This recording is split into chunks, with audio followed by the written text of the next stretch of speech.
Good evening, folks. Welcome to Ridgecrest Talk. I'm Huey, along with my partner, Robert Eierman. And our special guest tonight is former mayor, former city councilman, now a lowly fair manager, Chip. How you doing, buddy? How you doing? Nice to see you again. Good to see you guys under new circumstances. Well, I'm sure we'll find some way to throw right. I mean, to talk we with got you another election coming up in a year, so I'm sure we'll chat. Yeah. So, you took over the fair, really too close to the fair being ready to start. Right. So you had a really short learning curve there. How did things go in your estimation? Things actually went really well under the They went well even under the circumstances, I should say. I think the best way to describe things is literally like 4 days after the fair, I had to attend what's called a fair managers conference. And as you know, we might be the only fairgrounds in the state that the fairgrounds manager or CEO, as they call them, is not a state job. So the state requires all the fair managers to show up in Sacramento and kind of do an update with all the state laws, rules, and regulations. And a lady that ran a fair in one of the counties on the coast, and she literally was thrown into it kind of like me as a county employee. Mm-hmm. And she stood up in front of the group and she just said, "I had no effing idea."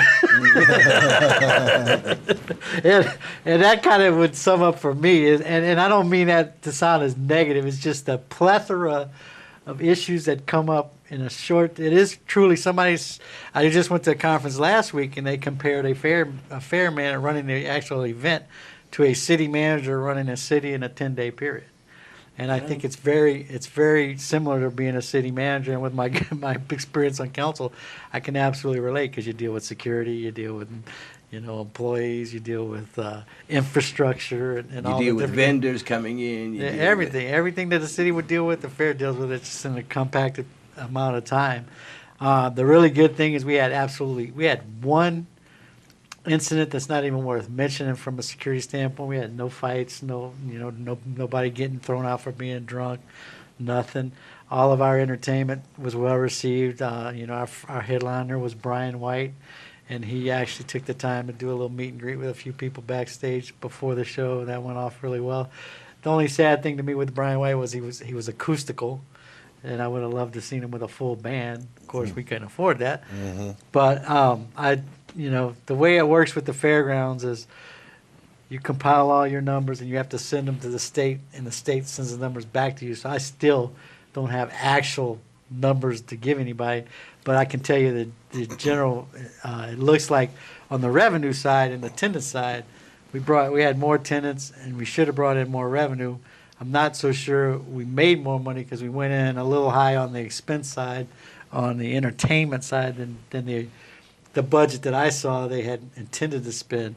So, but the fair was pretty much locked in when you got there, right? Yeah, I would say it was about 80% done, and because I'm getting a lot of credit for how great the fair was, and I want to make sure people realize Mike deserves a lot of credit. I didn't screw it up. Did he happen to come up during the fair? And no, he didn't come up. I had to text him a couple of times just to let him know what's going on. And, I think it was I don't know what it is. We haven't talked that much. Luckily, I haven't had to call on him too much because things are, coming. I'm getting up to speed fairly quickly, and it is amazing though when you start getting that last 30 days, the amount of just items that come up like that, mm-hmm. and you have to react to them. And a lot of credit goes. I had 4 staff members there that had been through at least one fair, so that was helpful.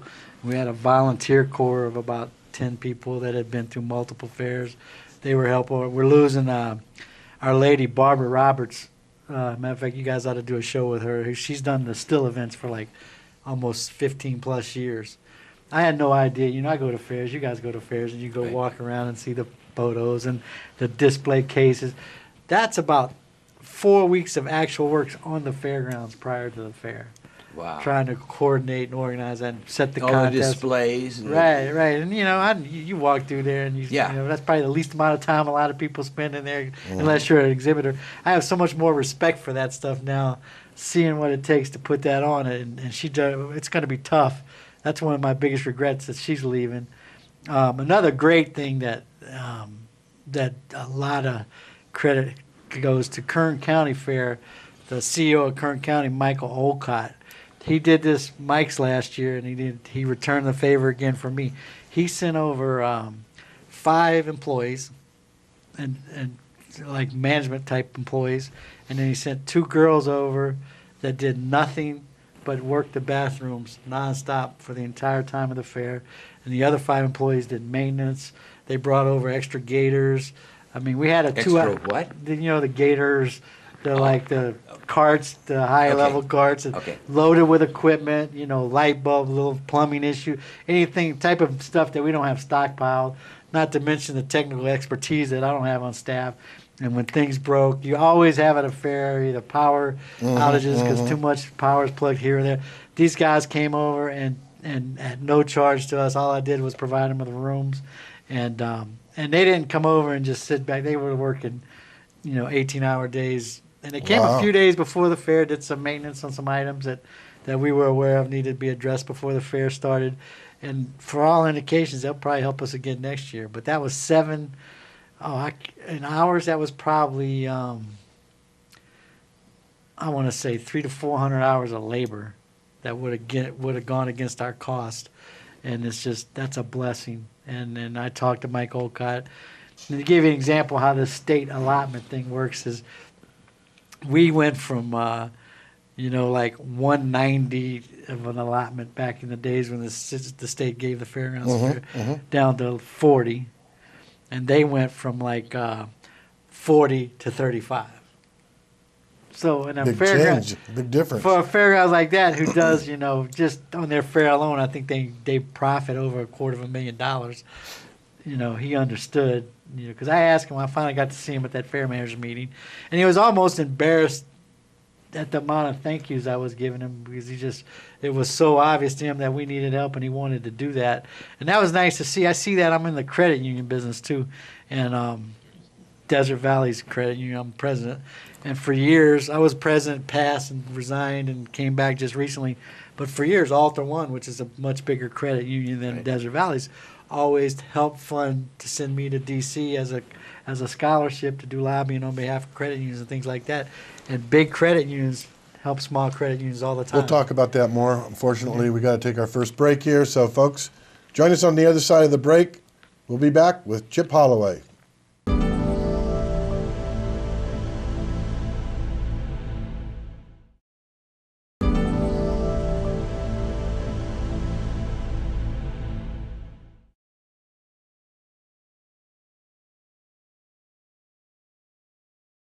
And welcome back to Ridgecrest Talk. I'm Robert Eierman, along with Huey.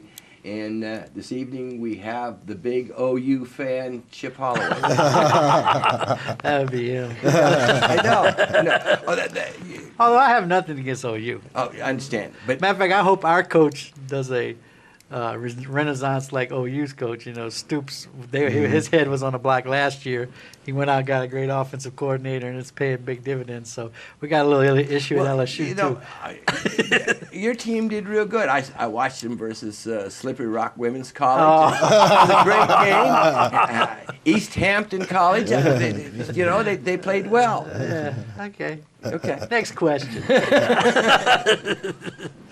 Okay, before we went on break, you were talking about you're president of the the Desert Valley Credit Union, but you've got a couple other. That's not paid. You just. No, I'm volunteer. Yeah. You've got a couple other jobs you're doing, and by the way, the fair manager is not a full-time job. No, it's a contract position, and it's not considered full-time. Yeah. It was full-time during the fair, but it's not, not I'll considered full-time. I would hope that it evolves in a full-time job, because if the fair is going to survive, we've got to maintain well, there's so much more 26 they can do with the weekends fairgrounds. of events, minimum, and we've got to do more. So I would like to be able to dedicate more and more time to that. And the way that going to be able to do that is increase revenue so they can afford to pay a full-time guy. Right. So that's the So goal. the other jobs you have, you're with I'm the the chamber? commercial recycling consultant with Waste Management, and I'm also the political advocacy representative for the chamber. So chamber's been a little, that was pretty busy when we were going through the issues with the water and a couple, I can't even remember some of the issues we went through, but it's been fairly calm, which is typical this time of year with city council issues. But I feel like the chamber supported the county supervisor's position, right? The chamber took no position. Oh, they didn't? Chamber took no position, which chamber does a lot more often than most entities because pretty smart move. they have, well, the chamber member, most people don't understand the chamber's goal is to serve the membership. And the diversity of the membership is so immense that there's very rarely an issue where you might not offend a member. So in most cases, I mean, an issue that right now that I personally think the chamber needed to weigh in on is the library issue, the public-private partnership issue that's coming up at the county. And they've chosen not to take a position on that. And as you know, one of the most vocal segments against the privatization of the library is originated in Ridgecrest with Mr. Burdick and his group. Now, there was a presentation to the chamber a couple weeks ago, and I don't know if you spoke to those folks.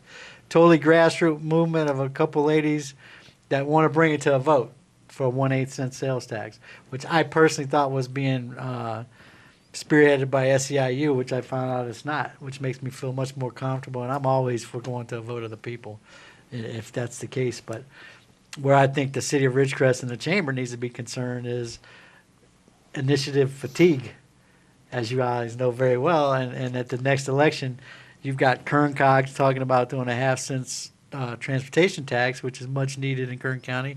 Then the potential of this 1/8 tax for the library, and you have the potential of Measure L. Even though Measure L doesn't expire to 2017, I'm hearing whispers that Measure L may come up in 2016 to get the council to prepare and staff in case they see. As opposed to June of 2017. Yeah, instead of waiting till the last minute, which I think it would be a smart move, see where they stand and see if they've got to react to that. They can get it on the ballot by then? They need to start working on it now to get it on the ballot for 26. I think they're going to do November, though, not June of 2016. Okay. So, Yeah, November, when they're going to have a huge... which is a presidential year. Yeah, a huge voter turnout, comparatively, when we elect Donald Trump as president. Right. But anyway, that might not be a bad idea. I don't have any facts on that. I've just heard that as rumblings, and it Okay. makes sense to me. I wouldn't think it would be a crazy idea to pursue it that way. Because it seems to me like history says that the larger the voter turnout, the more likely you are to pass a tax. That's what I've been told. Because when you have a small voter turnout, it's only the no voters that turn out. And they tend to be much more, it's not right to say it, but they're much more informed voters. I think Yes. personally, though, that the people are fed up with taxes.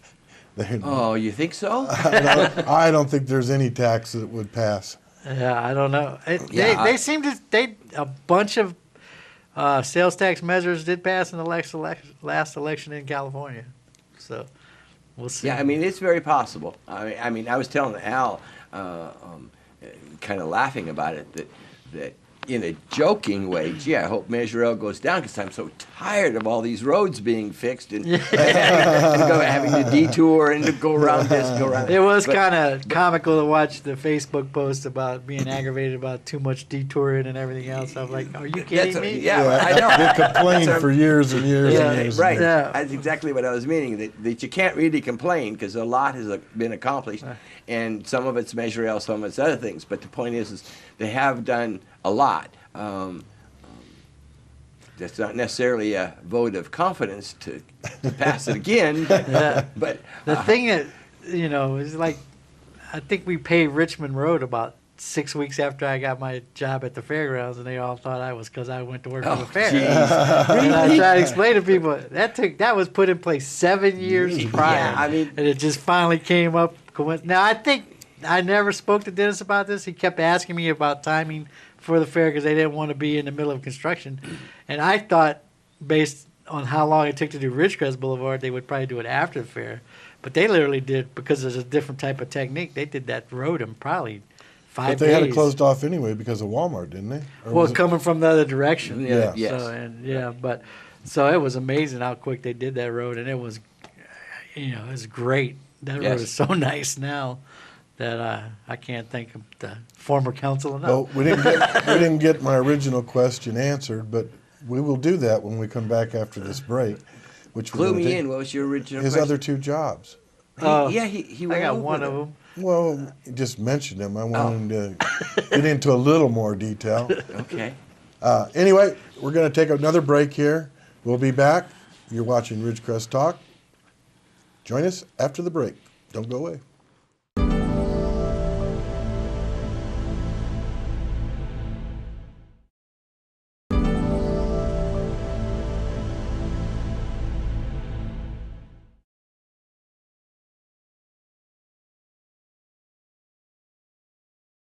Welcome back, Ridgecrest Talk. Al Huey, along with Robert Eierman, and our special guest, Chip Holloway. LSU fan. LSU. Still. Former Oh, LSU fan. that's Losing Streak University, right? This is my last appearance on the show. Chip and I At have least had during an football ongoing season. thing between LSU and OU forever. Watch our basketball team. We had the #1 player in the country, and he's only going to play 1 year, and then he's already projected as a first round draft pick in the NBA draft in his first year at college. Named Ben Simmons. He could be the next Michael. What is he, 9'3" or something? He's or? 6'10", and he plays guard. They call it point forward, and they're comparing him to Magic Johnson. Oh. Wow. So you'll see a lot of LSU basketball on TV just because of this kid. But they're only 4-3 with him though, so because they have a bunch of freshmen. But hopefully by the time this conference starts, it'll be interesting. But remember, I told you first, Ben Simmons. Ben Simmons. That'll be a Kobe Bryant name in 20 years or whatever like that. But my other job, Your other job, waste management. management. Waste management. We just spoke to the chamber yesterday. I'm the commercial recycling consultant. Basically, I go around to commercial accounts. As you guys all remember very well, the reason waste management even is in Ridgecrest is because the city of Ridgecrest got snapped by the state from what was originally Integrated Waste Management Board, and then became now The one Cal- that the yellow shirts did away with. yeah, Cal Recycle, and they they said our diversion rates weren't proper, and that we didn't have enough programs in place. So That's as you know, really what it was, and that's yeah, the it was, only thing. It was only personally as a council member that went up there several times. In private meetings, they told me that we don't really care about the diversion rate because, frankly, I don't think they can. Most of the diversion rates goals aren't attainable. But AB 341 is the state law that requires all commercial entities to have recycling. That went into effect 2 years ago. Now, the next one coming down the pike that you guys will be interested in is AB 1826. AB 1826 is the organics recycling law. It takes place April of 2016.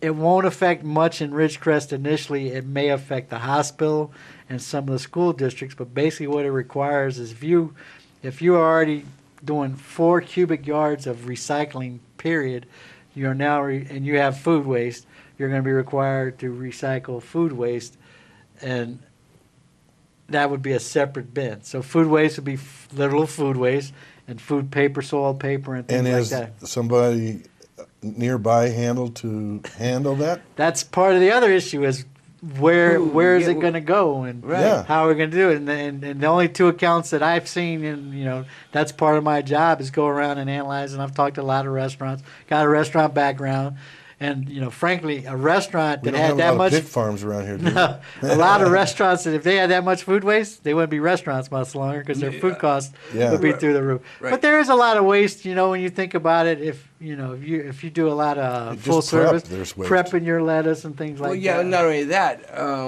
what are they going to do? Okay, when they come around and pick up the dishes, there's lots of food Right, waste. when Clean I used to the own Texas plates, Cattle people Company. don't eat everything, Right, so that right. has to go in a special thing. Most of the restaurants that I've talked to, I'd say it's probably the ones they're guessing, but they're saying it's. I said, my question is, what's in your trash right now? What would you guess? How much is food waste? And they're saying about 70-30 on the fast food type, and then the full service types are 50-50.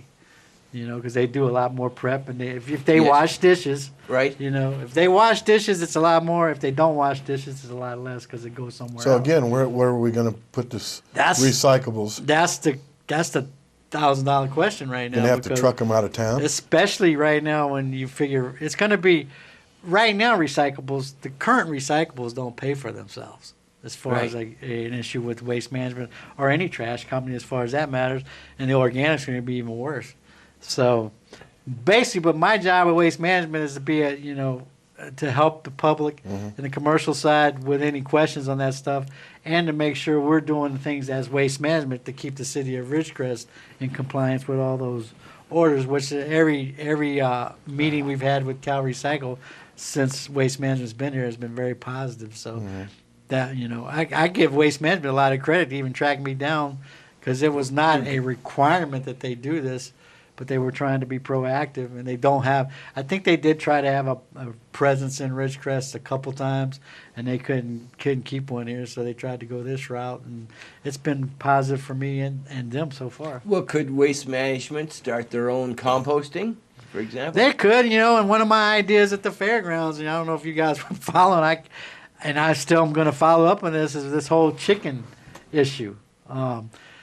There's money through the USDA for co-ops for chickens and farming.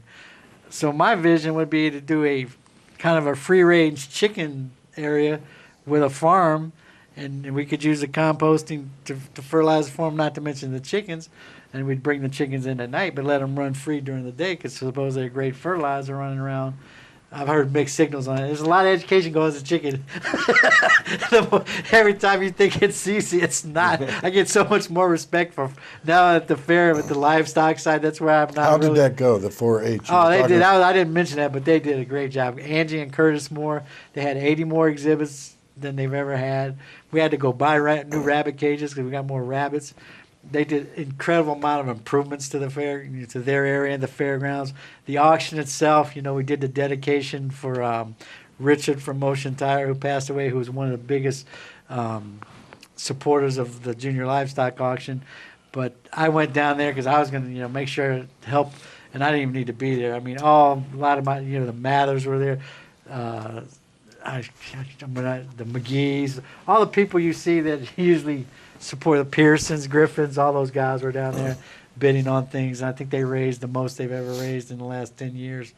And Excellent. I really like that, to support that, because those kids work. Oh, yeah. I All mean, year it's long. a year-long project, and then all they do is take the money they make to put into a new animal. Right. So the value system that creates is a value system that I think that's going away. Yep. And I Yep. I wish, even when I wasn't involved with the fair and I actually had a few bucks, I tried to support that, and I'd like to see it just grow and grow. Plus, even a city boy, I think fairs should always have a big livestock component, because that's what people go to see.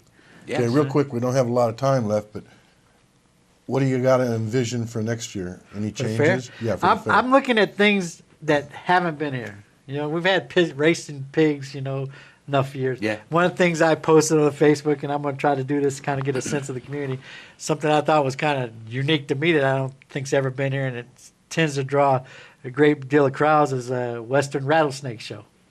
Oh, that'd be cool. That's something I Yeah. don't think anybody's ever seen around here. There's a Pie eating contest. Well, you have that, right? we got, and that was another. I went to at this convention. I went to a whole session on contest, and there's all kind of crazy contests that are not expensive to. I went to a tract for poor fairs, and there's all kind of things that you can do with not a lot of money. The key to all those things, though, is you need a volunteer like Barbara Roberts, who's leaving, and that really focuses on that year round. With that, if you have interest in volunteering, get a hold Friends of of the Chip. Fair. Yes. Larry Hauser is looking for volunteers. Friends of the Fair, they do so much for the fair. That's right. And we'll see you again next week, folks. Thanks, Chip. Thanks. Go Sooners.